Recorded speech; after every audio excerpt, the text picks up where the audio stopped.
మన 10వ తరగతి పరీక్షలలో పేపర్ 1 పేపర్ 2 ఉంటుంది. కనుక రెండిట్లో ఒకటైనా పాస్ కావాలి. పేపర్ 1 ప్రణవ్ ఫెయిల్ అయ్యిండు, ఇది పేపర్ 2 ఓడిపోయినాక నువ్వు కాలేదని తాగుతావే, నువ్వు కాలేదని తాగుతావా?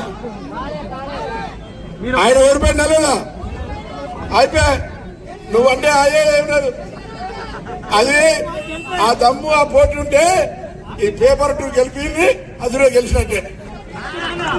పేపర్ 2 గెలిపించండి. పేపర్ 1 నేను చెప్తాను, ఇలా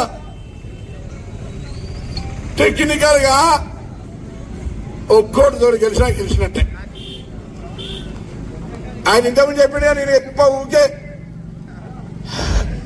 అన్నాడా, ఇంకోటి అన్నాడా, నేనేం చెప్తాను ఊకే చెప్పి నాన్న ప్రణవ్ చెప్పాలి. మొత్తం గీత చెప్తాను, ఆయన ఇట్లా ఇస్తాను నడవది.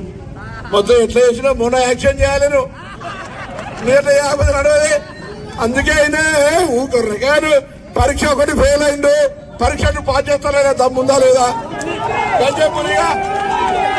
ఇవాళ పరీక్ష సప్లిమెంటరీ కావాలంటే మనం చెడు కోరుకోవద్దు. ఎవరైనా ఆ గుండె నొప్పి అని అయితే మనకు తెలియదు, కానీ మనం ఎవరిని కోరుకోవద్దు. దేవుడి దయతోటి అందరు చల్లగా ఉండాలి. అందరు 5 ఏళ్ళకి ఒకసారి ఎన్నికెళ్తారండి, మనకు అట్లా తప్పు. కానీ ఉంటాను దయచేసి రేవంత్ రెడ్డి గారి నాయకత్వంలో కాంగ్రెస్ పార్టీ బరాబరుగా ప్రజా సంక్షేమానికి పనిచేయదలుచుకొని ముందుకోతుంటే దేశంలో 30 ఏళ్ల తర్వాత భారతీయ జనతా పార్టీ సింగిల్ అధికారంకి వచ్చే మెజారిటీ ఇస్తే కూడా నరేంద్ర మోడీ అంటుండే ఇస్ బార్ 400.